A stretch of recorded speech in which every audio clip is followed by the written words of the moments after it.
father, and most importantly, a concerned citizen. I come to you to explain to you how important the current election is. We are in a critical stage of metamorphosis as we transition into something new. We must challenge ourselves to think outside the box and place our minds in the future and ask ourselves, where do we see Barbados in the next 10 to 20 years? On our current path, what will our children have? What will be left for them to enjoy? Would our dollar still have value? Would crime have spiraled out of control? We are here tonight to flesh out the real issues and examine the hard solutions. We are here to discuss how you, the electorate, will use your vote to bring about the change you want to see. They say a people without vision shall surely perish. And I say to you, Barbados, it's time to see clearly what is happening here in Barbados and address it aggressively. Barbados, a small country of just 166 square miles, with a minute economy, has found itself in big problems. We are today over $1 billion in debt. And my people, we must reach into the past and understand the present. Historically, Barbados has been described as a two-party dominant state.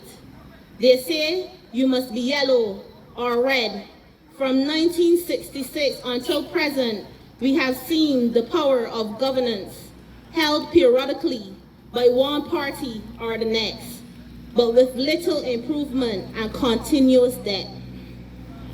From yellow to red, they promise large manifestos of lower taxes, but again, they both lied. They promise integrity laws, which they never pass. They both lied. They promise new roads and improved infrastructures, but if not for elections, roads remain the same, so they lied. The people in Boscobel and other areas who cannot receive water through their lack of physical infrastructure is in astronomical state and condition. Ask the people in White Hill and those along the Martins Bay route of the poor infrastructure. Those in St. Joseph's who are billed for water without a drop about infrastructure. In 2022, when a minister can suggest the implementation of water tanks in a community to provide water and encourage residents to go with a bucket to catch water to flush their toilet, shows lack of infrastructure. My people of Barbados,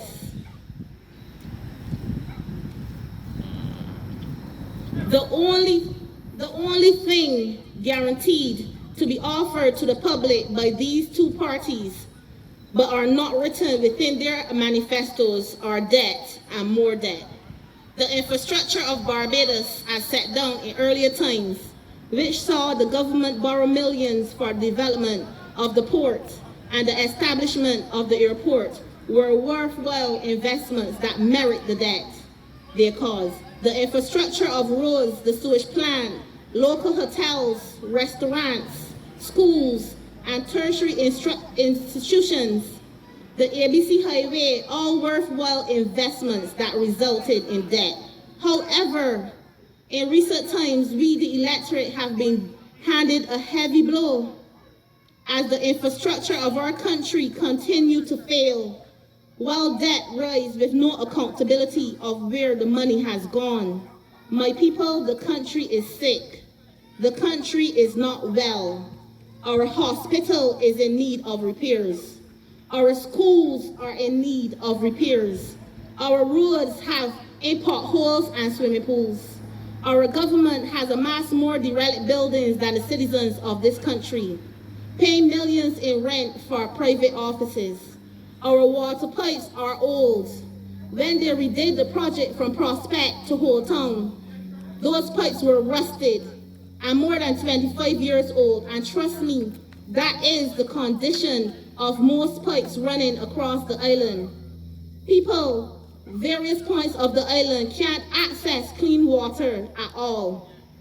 Our sugar industry has practically collapsed. Our judiciary is in a horrible backlog. My people, yet we are in debt. We are the 6th highest tax country in the world with the infrastructure of a third world country. In many instances, we are in a country that is practicing the politics of optical illusions and keeping up of appearances. When the country isn't well and are in a state of decay with a major tear in the fabric of our society, I am saying, Barbadians, wake up, my people. St. George North, we need to wake up. They say we are a two-party state, but we are indeed supporting one and the same people. One and the same party. They are not yellow or red. They are red and yellow. For at their convenience, they cross floors and exchange places. Under one administration or the next, they impose taxes. Owen added the 15% VAT and David added the 2% VAT. My people, they are one and the same people. They regurgitate the same ideas. They throw all our funding and support behind the tourism industry and the tourism product while other industries die. The agricultural industry has died. The sports and culture and entertainment industry has suffered. They both fail to repeatedly to diversify our economy. And after each and every term, they tell us, the electorate, the very same thing. They say, well, the last administration left us within a lot of debt, so we're gonna have to tighten our belts and in place measures. Never once have they held each other accountable to any money that has disappeared by some miracle in thin air. Under both administrations, they have offered foreign investment and investors tax holidays, with the worst being in 2013, when the DLP gave a 25-year tax holiday to a big hotel chain, where they have no duties or taxes or on imports or levies on capital goods, no taxes on building materials, no taxes on food, importation of the vehicles, nothing for 25 years. Then in 2018, the BLP reduced corporate tax from 25% to 5.5% to those businesses with taxable income of up to $1 million, and then reduced it again to 3% for those businesses with income up to $20 million. And then they went further and reduced it to 2.5% for those businesses with taxable income up to $30 million. What this meant is that many local hoteliers were unable to compete and were put out of business by big hotel chains who made money and benefited from big tax holidays and big incentives. How does that help Barbados grow when all the money made in the tourism sector is leaked out of the country through such incentives, while local hoteliers like Sugar Bay will not be able to compete? He said, we will not be able to compete if the Hyatt Hotel is given the same tax holidays as those hotels that came before. We have very slim chances to survive. That is what was reported by the owner of Sugar Bay Resorts, which is a local hotelier. So while we, the general population, pay 70.5% VAT, big companies who push millions in capacity receive tax holidays over and over and over again, high and above our very own local hotels. They want us to forget that the DLP went into the NIS scheme and fund to pay debts to the tune of almost $1 billion. The Honorable Owen Offer in 2014 pointed out that the NIS belonged to the people of Barbados and should not have been touched. But as stated in the report of the day, when the chairman of the National Insurance Board, who is today the Right Honorable Ian Goodin Edgehill, was contacted for allowing the DLP at the time to go into the NIS scheme, He did not give no reply or no response. These are one and the same party. When the red accused the yellow of the 23 downgrades and told us that they committed a crime against Barbados and should be jailed, but then have been rumored to hire the same finance minister as a consultant, that we know that they are one and the same. They fast-tracked various laws and COVID directives and protocols through Parliament, but until this day, they have not passed the integrity laws. We know that they are one and the same.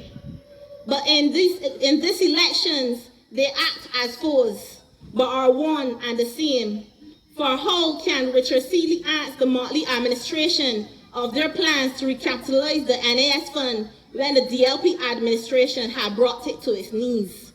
From 2018, they say, give me the votes and watch me. And indeed, we did, as they hired consultants after consultants, brought persons out of retirement and gave them jobs, flew in people from overseas to be senators in a country of certified people with a degree holder in almost every household. They bypass those with qualifications in Barbados and seek to employ those from outside in a country that is grappling with a high unemployment rate. We watch them travel the world and speak on many platforms of their goals and plans, while in Barbados we remain in a state of emergency, in a stagnated economy with multiple curfews which are only lifted at the whims and fancies of those in authority. The state of emergency is slowing productivity in Barbados, my people. Businesses are closing early, people's hours are being shortened, and they are receiving lesser pay. We watch them as they allow tourists to hop over walls, walk out of hotels, and breach many COVID-19 protocols, but they lock up a shopkeeper for selling food to his neighbors. Now, sadly, that man is dead. We watch them as they encourage people homes and leave corner shops in their neighborhoods to go to big supermarkets in long lines outside, indulging in social distancing, but when they get inside, they were gathering. Come on, Bajans, open up your eyes and stop indulging in the politics of optical illusions. Now in 2022, they are telling us to stay the course. Both parties have failed to pay their civil servants who have suffered under both administrations of not being paid on time. But in the pandemic, instead of standing behind their machinery of government, the civil servants, such as teachers and nurses, they pushed the nurses to the brink that they had to go on strike. In 2022, for the first time in history, our nurses had to strike. Because why? Our government did not stand behind them and realize they're frustrated, they're exhausted, and they work to the max, and still yet they're not being paid. Come on, Bajans, open up your eyes. What possesses the government to fight for the mandate of their people, gain 30-0 votes in an election, and made history, and then quit their job 17 months ahead of the maturity of their contract? Tell me, Barbados, what would possess people to do such a thing? What would make a man quit his job before it is done and ask people who hired him to give him a new contract? My people of St. George North, that is the Mia Motley administration. They say, give me the votes and watch me. And we did. We watched them quit their jobs before they were finished. So why should we trust them? Tell me, why should we give them 5 more years of a mandate when they quit in the middle of a global medical crisis and a looming global economic backlash? They abandoned their posts on the instructions of their Prime Minister, and they asked us to stay the course. Stay what course? When the last course has been unfinished and your commitment to the people of Barbados was cut short without explanation. Tell me, Barbados, why should we stay the course if they themselves have jumped off the bus?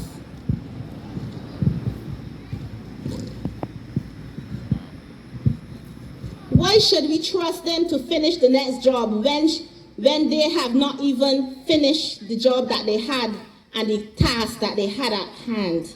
My people of Barbados, of St. George North, these are the people who you are partying with during this election campaign. The same people who crippled the entertainment industry. And now the dream chaser is being sold.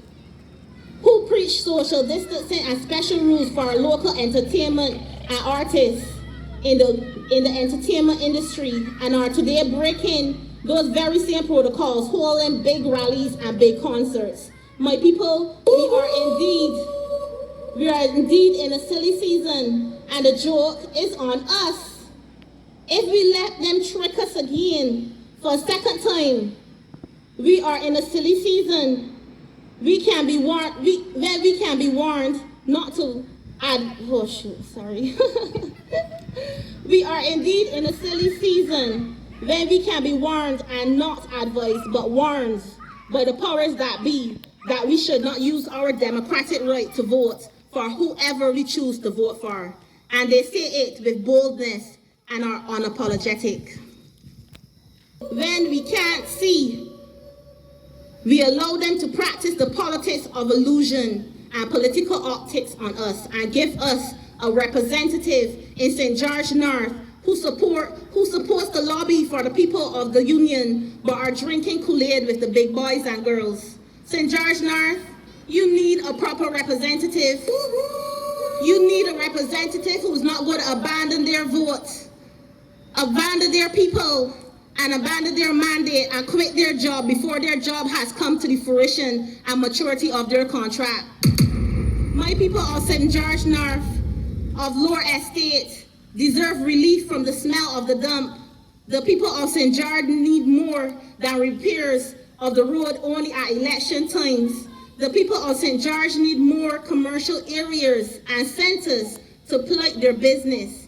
Farmers need more incentives to help with the equipment and machinery to facilitate farming with water irrigation. My people of St. George North, you need a representative, and that is Melissa Taitt.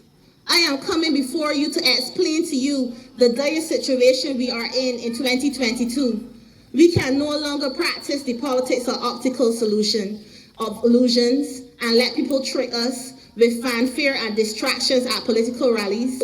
Political rallies are places where we sit down and think and make decisive decisions, which we all know will affect our children and our children's children. We should not be indulging in partying and fanfare, but that is the distraction of the practice of politics of illusion.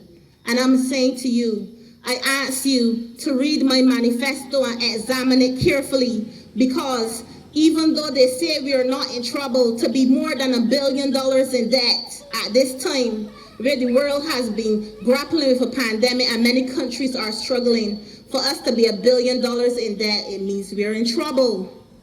And some people will say, well, we're in trouble because of COVID, but it's not true. If Barbados was not being mismanaged for so long, when COVID did reach us, we would have been in a better position to provide for our people. But COVID caught us with our pants down. COVID caught us unprepared. And we were unprepared not because of one person. We were unprepared because of two groups of people who call themselves different or opposing persons, but they are one and the same kind of people. My people, Barbados, examine my manifesto for St. George North. I implore you. I have plans in my manifesto to encourage development through sustainable entrepreneurship schemes, through collectivity and pooling of resources. I have established the Organization of Single Parents, which is a fund which allows us to go and pool our resources to achieve our means. If we as a community do not come together in these terrible times, how will we survive? When every cent that is made in Barbados, at least 60% of that money goes to pay our foreign debt, how can the machinery of government be able to sustain people on the community levels? We must face the truth, Barbados, and we must not be fooled by optical illusions. We must face the truth and prepare ourselves as a people. So that is why I say, in 2022, it's time to try something new. It's time to try a different form of governance. I, as Melissa Taitt, running in St. George North under the banner of Solutions Barbados, we are trying to offer you another choice. My people of Barbados, what do you have to lose that you have not lost already? There are people who are at the brink of losing their houses and their mortgages because of the mismanagement of these two governments. But yet still they're saying, stay the course. We can't stay the course because we don't know what course we are staying on. Oh Lord! We cannot stay the course where we have persons who are supposed to be representative and they quit their jobs before they were finished. I am saying, Barbados, examine my manifesto, read it carefully, and when you go to place your ballot, I ask you, think decisively of where you place your X and understand that this is not a trivial matter. Even though our elections are being treated as a big crop over event, we are not to be distracted. We are to stay focused, and we are to make the correct choice. I ask you to vote Melissa Taitt for St. George North and be guaranteed that we will grow together, we will achieve together, and we will reach our goals together. Oh Lord! Have a blessed and wonderful night. I thank you, St. George North.